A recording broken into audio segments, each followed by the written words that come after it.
अस्सलाम वालेकुम, कैसे हैं आप सब? उम्मीद करती हूँ सब ठीक ठाक होंगे। आज जो मैं आपके साथ रेसिपी शेयर करने वाली हूँ वो देखने में तो मठियाई है, खाने में कैंडी है और बनाने में हलवा है। और आप जब ये बनाना सीखेंगे तो आपको ज़रूर पसंद आएगी और बनाना बहुत ज़्यादा आसान है और खाने में उतनी ही ज़्यादा मज़ेदार है। बच्चों के लिए आप बना के रेडी करके फ्रिज में रख सकते हैं और जब बच्चे मांगे तो थोड़ा सा ओवन में चक्कर लगवाया इसका और बच्चों को दे दिया। ठीक है जी। और ये मैं स्टार्ट करने वाली हूँ घी से। ये ऑयल नहीं हमने इसमें शामिल करना, इसमें घी ही शामिल करना और कितनी मकदार है ये मैं साथ साथ आपको बताती जाऊँगी। ठीक है, अब स्टार्ट करते हैं। ये मेरे पास 2 कप जो बेसन है और 2 कप ही मेरे पास जो है घी के हैं। ठीक है, 2 से कम ही लेने, 2 से ज़्यादा नहीं लेने। बेसन को अच्छे से छान लिया था मैंने। और एक बात, अगर हम अकेला बेसन ही शामिल करेंगे तो ये हलवा बनेगा और इसके साथ मैं जो शामिल करने वाली हूँ वो चीज़ इसको कैंडी की शक्ल देगी। ठीक है। और एक बात मैं आपके साथ शेयर कर दूं, ये जो रेसिपी है ये मेरी तरफ से नहीं है, ये मेरे मियाँ जी की तरफ से है, मेरे व्यूवर्स को, क्योंकि उनकी फरमाइश पे बनने वाली है कि आप शेयर करो अपने फ्रेंड के साथ, अपने व्यूवर्स के साथ। और ये मैं शेयर करूँगी जी रानी जी के साथ, मेरी बहुत ही अच्छी कुलीग है, फ्रेंड है, सब कुछ है मेरा।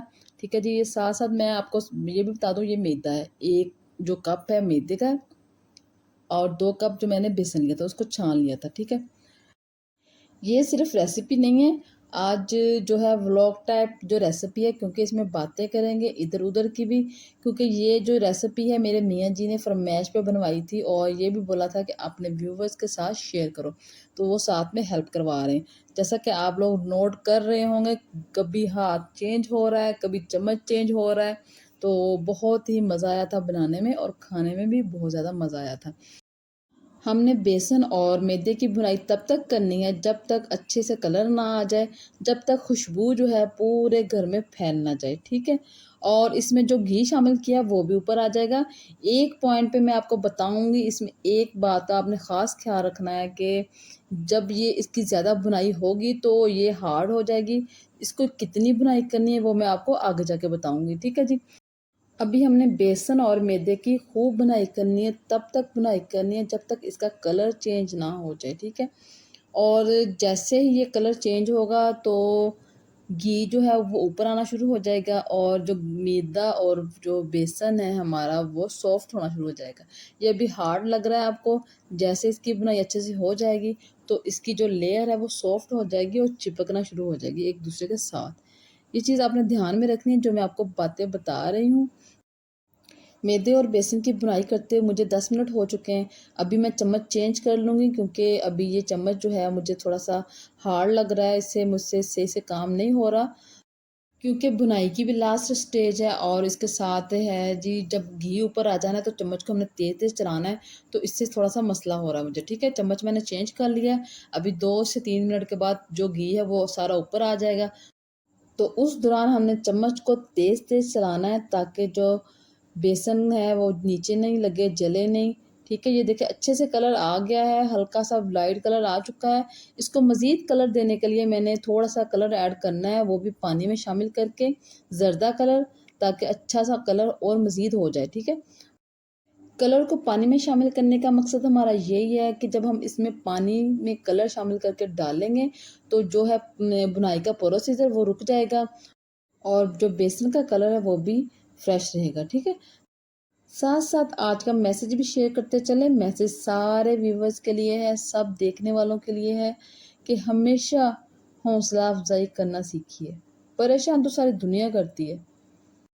मैं उम्मीद करती हूँ आपको आज का मेरा मैसेज पसंद आया होगा और आपको रेसिपी भी पसंद आएगी जब आप ट्राई करेंगे।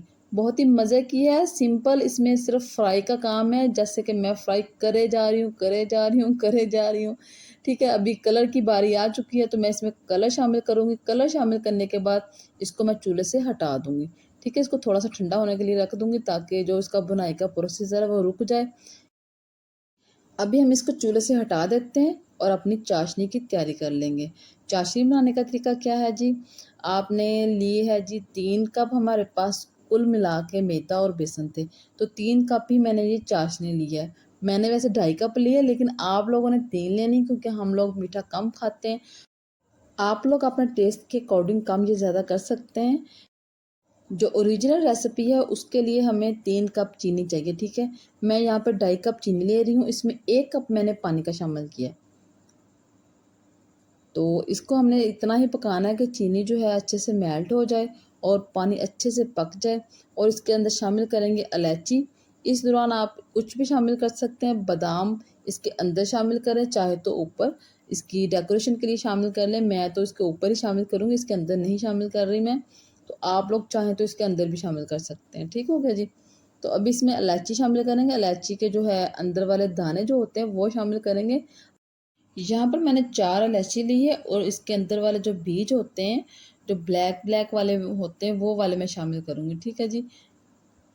आप चाहें तो इसको पाउडर बना के शामिल करें, चाहे तो साबुत भी इस्तेमाल कर सकते हैं, लेकिन वो बच्चों को पसंद नहीं है, वो बच्चे निकाल देते हैं। ये स्पेशल बच्चों के लिए रेसिपी है, क्योंकि ये एक कैंडी की शक्ल अख्तियार करेगी। ठीक है जी।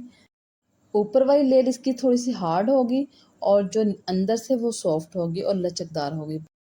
चाशनी हमारी बिल्कुल रेडी है। यहाँ पर हमने क्या करना है, चाहे तो हमने जो बेसन को फ्राई करके रखा है वो इसके अंदर शामिल करें, चाहे तो चाशनी को बेसन के अंदर शामिल करें, ये आपकी मर्ज़ी है, इसमें कोई इशू नहीं है। ठीक है। मैं इसके अंदर जो है चाशनी शामिल करूँगी और इसको तब तक पकाऊंगी जब तक चाशनी जो है सारी जज़्ब ना हो जाए हमारे बेसन और मैदे के अंदर। ठीक है। तो जैसे ही अच्छे से जज़्ब हो जाएगी, घी ऊपर आना स्टार्ट हो जाएगा, आपने ये गलती बिल्कुल नहीं करनी कि ज़्यादा से ज़्यादा घी ऊपर आए हम निकाल लें।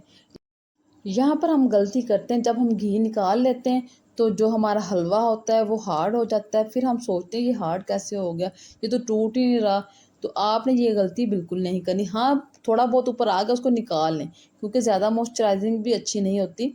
तो आप इसको अब एक कंटेनर में निकाल लें, कोई सा भी कंटेनर ले लें। ये मेरे पास हलवे वाला कह रही थी, ये केक वाला कंटेनर था मेरे पास, उसी में मैंने निकाल लिया है। और एक बात जो मैं आपको बता दूं, अपने जो कटिंग है इसकी पहले से ही कर लेनी है, अभी गरम गरम कटिंग कर लेनी है, बाद में इसकी कटिंग नहीं करनी। ये मेरे से मिस्टेक हो चुकी है पहले भी। तो अभी मैं ये तकरीबन 6 माह बाद ट्राई कर रही हूँ दोबारा से, तो मेरे जहन से निकल गया, तो मैं इसको बाद में कटिंग करूँगी अभी। तो आपने ये करना नहीं है, आपने पहले से ही कटिंग कर लेनी है। ठीक है जी।